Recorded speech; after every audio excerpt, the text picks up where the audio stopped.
everyone, welcome back to another Java tutorial. In this video, we will learn how to take user input in Java using the scanner class. User input makes our program interactive, allowing user to provide data instead of relying on hard-coded values. Let's get started. First, let's try to understand why input matters. Imagine an application that doesn't let you enter anything. Boring, right? Yeah. Input allows user to provide data, making application dynamic and interactive. The user can input values like name, number, age, marks according to their preferences, enabling personalized output. In Java, we use scanner class to take user input. But before using that particular scanner class, we have to import that class to our particular package or a code. So to do that, the syntax is as follows. Import java.util.scanner followed by the semicolon. We can also import it using the second statement, that is import java.util.star. The only difference between these two statements are import java.util.star will import all the classes that are present in java.util package. Java.util.scanner will import only the particular scanner class. This is the main difference between them. After importing the class, we should make sure that we are actually creating an object for that particular class to access the information that are present in that scanner class. After importing the class, the next we need to do is create a scanner object that reads input from the keyboard. Object is nothing but an instance of class. Don't worry if you don't clearly understand this object concept. As it is a concept of OOPS, we will study that in the further classes in more detailed manner. The syntax for creating an object for scanner class is as follows.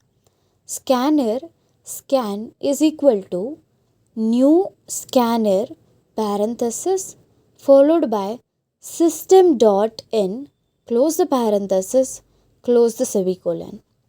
Scanner is nothing but the name of the particular class that we imported. Scan is the variable that I have created to access that particular class, that is nothing but scanner. New is a keyword that is used to initialize the memory to that particular object, followed by the class name.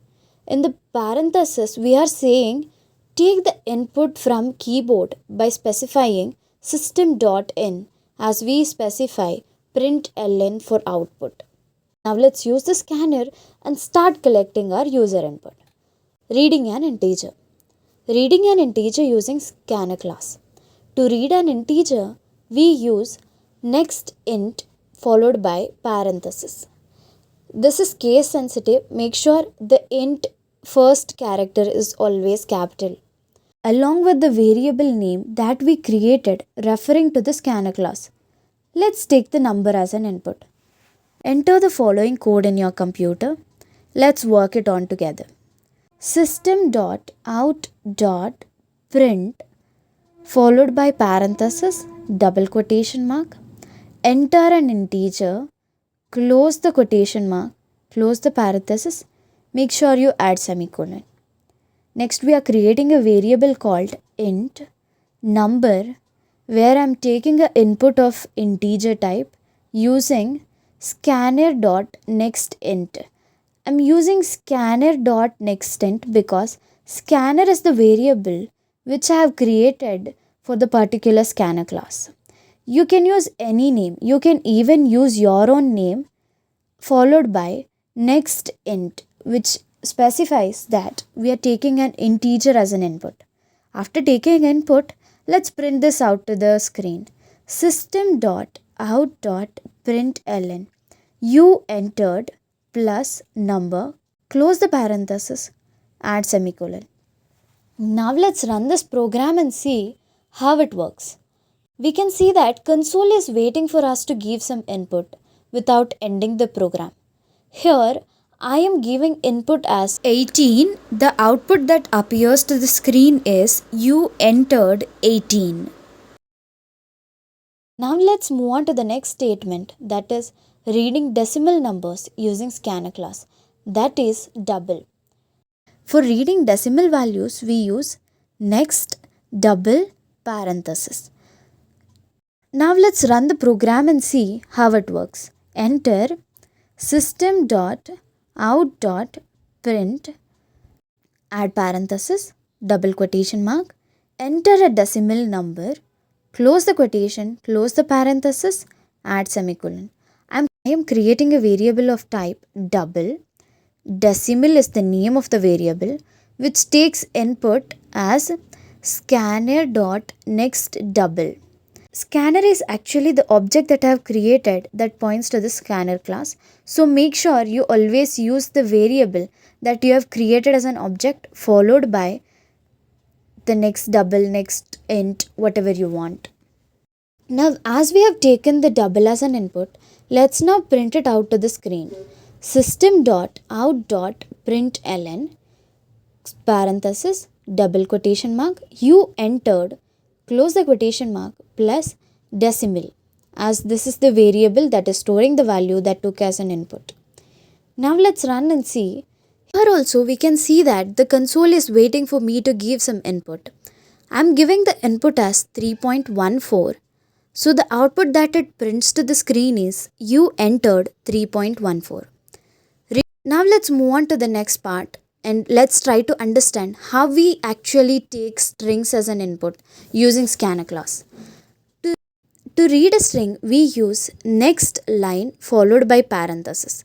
It captures an entire line of text, meaning even if you give a space in between the first and last name, it will take as a complete input. Now let's go back to our IDE and run this program so it gives more and better understanding. System.out.print followed by parenthesis, double quotation mark, enter your name, close the double quotation mark, close the parenthesis, add semicolon. String name is equal to scanner.nextLine. As I have created a variable of type string, the name of the variable is name, and this particular variable is taking an input of string. Now I am printing it in the next line using the output statement, that is system.out.println your name is plus name. Now let's run and see how this actually works. I am giving the input as Alice space Bob.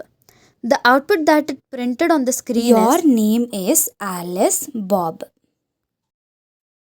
Important thing that we all need to remember is if you use next int or next double just before next line, make sure you add extra scanner.nextLine to handle the new line characters. This helps us to consume the leftover space that was present in next int and next double. There are more such methods that are present in scanner. Now let's try to understand what exactly is just next followed by parenthesis. Next is nothing but which reads only single word. If you give a space after the first word and the last word, then only first word is considered, and all other word that come after the space will be neglected by this method. Now let's actually try to understand this in a more better way, as it is almost similar to next line. Only difference is this neglects all the values or the information that comes after a space. Enter the following in the IDE. System.out.print. Enter the name. String name is equal to scan.next. System.out.println. The name you entered is plus name. Let's give different types of input and try to analyze how actually this program or this method works. First, I'm giving the input as Sahana, and see, now there is no problem as there is no space that is present in the world or the input that I gave. Okay, let me run it again and show the difference. Now I'm giving the input as Sahana space Aradhya. Now you can see that the output is the name you entered is Sahana. The Aradhya is neglected. This happens just because as we gave the space in between Sahana and Aradhya, the next only considers the part that was present just before the space. There are more such methods that are present, that is next boolean, which reads true or false value from the user, next short, which reads the short integer. Another method is next byte, which reads the byte values. Try to experiment with all these methods and make sure you practice it. Now let's do one practical question so we understand things in a more better manner. Let's take total number of rows and columns as an input from the user and print rectangular shape using the stars or the asterisk. Import java.util.scanner. As we already mentioned, before using the scanner class, we have to import it. We have a class called rectangle, public static void main string args, as this is the entry point for all the code in the Java. Now I'm creating an object for this particular scanner class, that is scanner sc is equal to new scanner parenthesis system.in. I'm creating two variables, that is row and column of type integer. I'm printing a message to the screen using output statement, that is system.out.println, enter the number of rows followed by row is equal to sc.nextInt parenthesis semicolon. As we are taking a integer as an input, I am using nextInt as a method. Let's take another value as an input from user, that is column. First let me print it to the screen. User can understand what value they are actually entering. System.out.println, enter the column value. Int column is equal to sc.nextInt. Now let's come to the main logic of this program.